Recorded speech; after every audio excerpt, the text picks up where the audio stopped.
সংস্কার হচ্ছে জনগণের ম্যান্ডেট। আপনারা আমরা সবাই ভোট দিয়েছি সংস্কারের পক্ষে। কেন আমরা সংস্কার চাই? আমরা সংস্কার চাই যাতে পুলিশ সংস্কার হয়, পুলিশ কোনো দলীয় পুলিশ না হয়, প্রশাসন কোনো দলীয় পুলিশ প্রশাসন না হয়। আপনারা আদালতে গেলে যাতে ন্যায় বিচার পান। যদি জুলাই সনদ বাস্তবায়ন না হয় তাহলে চাঁদাবাজি, দুর্নীতি কোনো কিছুই বন্ধ হবে না, মাদক কারবারি বন্ধ হবে না, কারণ পুলিশ দলীয় পুলিশে পরিণত হবে, এদের কাউকে গ্রেফতার করতে পারবে না। আমরা দ্বিতীয় বিষয় বলেছি যে কর্মসংস্থান বৃদ্ধি করতে হবে। জুলাই অভ্যুত্থানে তরুণরা, ছাত্ররা নেমে এসেছিল চাকরির দাবিতে, কর্মসংস্থানের দাবিতে। আপনাদের প্রত্যেকের ঘরেই কিন্তু তরুণরা রয়েছে, তরুণীরা রয়েছে, তাদের চাকরি দরকার, কর্মসংস্থান দরকার। এই বিএনপি সরকার ক্ষমতায় আসার আগে বলেছিল ১.৫ বছরে ১৮ মাসে তারা ১ কোটি কর্মসংস্থান। কয় কোটি? ১ কোটি কর্মসংস্থান। ৪ মাস গিয়েছে, কয়টা কর্মসংস্থান তৈরি হয়েছে? একটাও কর্মসংস্থান তৈরি হয় নাই। যে বাজেট দিয়েছে সেই বাজেটে কোনো কর্মসংস্থানের রূপরেখা পর্যন্ত নাই। এরপরে আমরা বলেছি বিদ্যুৎ বিভ্রাট, বিদ্যুৎ সংকট নিরসন করতে হবে। শেখ হাসিনা সরকার কোটি কোটি টাকা লুটপাট করেছে বিদ্যুতের নামে, দুর্নীতি করে। এবং আপনারা জানেন যে সারা দেশে এখন লোডশেডিং হচ্ছে, 7 ঘন্টা 8 ঘন্টা করে লোডশেডিং হচ্ছে, কারেন্ট থাকতেছে না। সখীপুরে কি কারেন্ট থাকে? লোডশেডিং হয় কি না? যদি লোডশেডিং হয় তাহলে এই বাজারগুলা কিভাবে চলবে?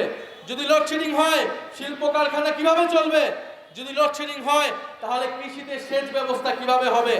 যদি লোডশেডিং হয়, যদি বিদ্যুৎ সংকট নিরসন না হয় তাহলে কোনোভাবেই দেশের অর্থনীতি নিরসন করা সম্ভব নয়। ফলে আমরা দাবি জানাচ্ছি দ্রুত সময়ের মধ্যেই বিদ্যুৎ সংকট নিরসন করতে হবে, অবৈধ চুক্তি বাতিল করতে হবে এবং দুর্নীতি লুটপাট বন্ধ করতে হবে। আমরা আরো দাবি জানিয়েছি যে দ্রব্যমূল্যের ঊর্ধ্বগতি নিয়ন্ত্রণ করতে হবে।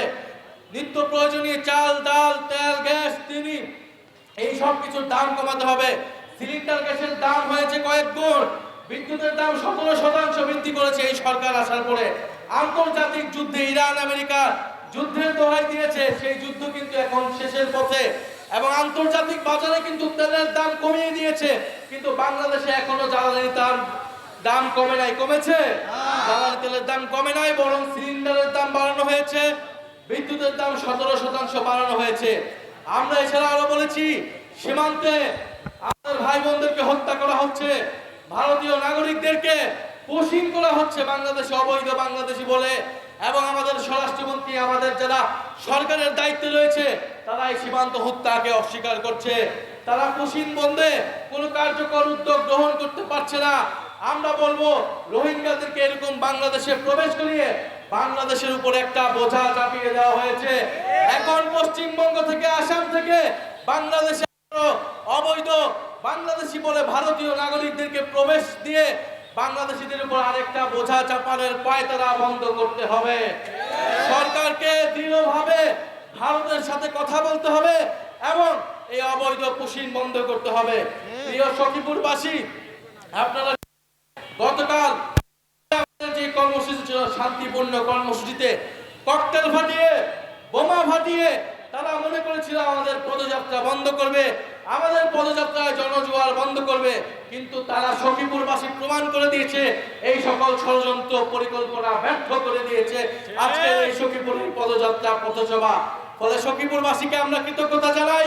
আমরা আপনাদের প্রতি আহ্বান থাকবো, বাংলাদেশের ছাত্ররা, বাংলাদেশের তরুণরা 2024 সালে জীবন দিয়েছে, রক্ত দিয়েছে কেন? একটা নতুন বাংলাদেশের জন্য, দেশের পরিবর্তনের জন্য।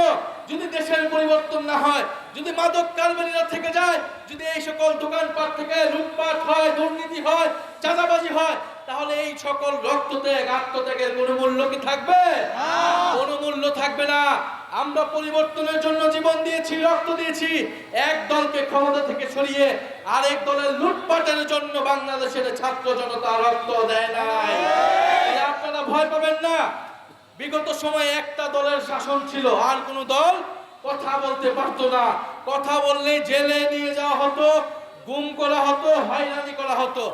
আমরা দেখছি বাংলাদেশকে আবারও সেবার একদলীয় শাসনের দিকে নিয়ে যাওয়ার চেষ্টা করা হচ্ছে। এক ক্ষমতাসীন দল, সরকারি দল, শুধু তারাই কথা বলবে, অন্য দলকে কথা বলতে দেওয়া হবে না। সংসদে আমাদেরকে কথা বলতে দেওয়া হয় না। আমরা জনসভায় কথা বলতে গেলে ককটেল ফুটানো হয়, বোমা মারানো হয়, একদলীয় শাসন যদি আবার শুরু করার কথা কেউ ভাবে, আওয়ামী লীগের পরিণতির কথা আপনারা ভাববেন। আওয়ামী লীগ 16 বছর একদলীয় শাসন করে দিল্লিতে হেলিকপ্টার নিয়ে পালাতে হয়েছিল। এখন তারা নিষিদ্ধ টাকা দিয়ে কয়েকটা মিছিল করে তারা হচ্ছে বাংলাদেশ অস্থিতিশীলতা তৈরি করার চেষ্টা করছে।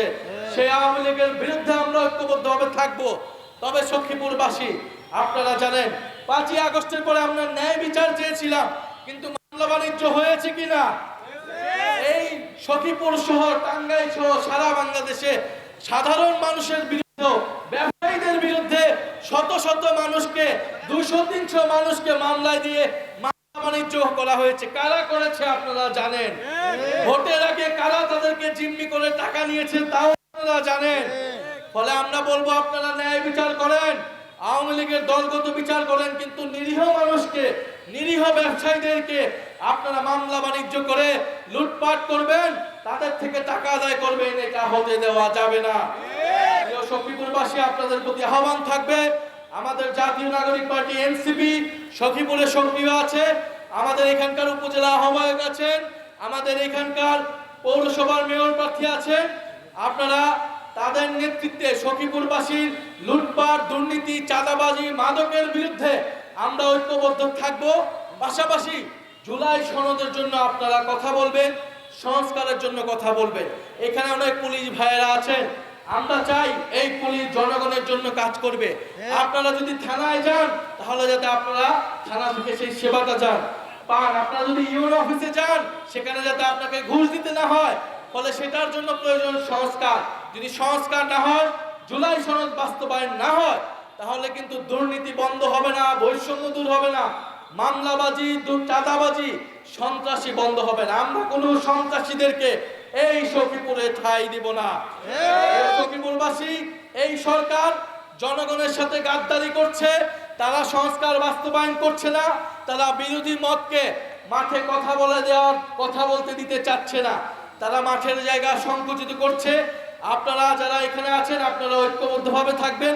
যত বাধা বিপত্তি, রোদ বৃষ্টি ঝড় আসুক না কেন, আমাদের ভাইয়েরা জীবন দিয়েছিল, রক্ত দিয়েছিল, ইনশাআল্লাহ আমরা আপনাদের মাঠে থাকব, আপনাদের পক্ষে। দেশের সার্বভৌমত্ব, দেশের সীমান্ত সুরক্ষায় এবং দেশকে সন্ত্রাস, মাদক, চাঁদাবাজ মুক্ত করতে ইনশাআল্লাহ আমরা ঐক্যবদ্ধভাবে লড়াই করে যাব। সখীপুরবাসী কি প্রস্তুত থাকবে? মাদকের বিরুদ্ধে প্রস্তুত থাকবে? চাঁদাবাজির বিরুদ্ধে প্রস্তুত থাকবে? আমরা কি কাউকে ভয় পাবো? 100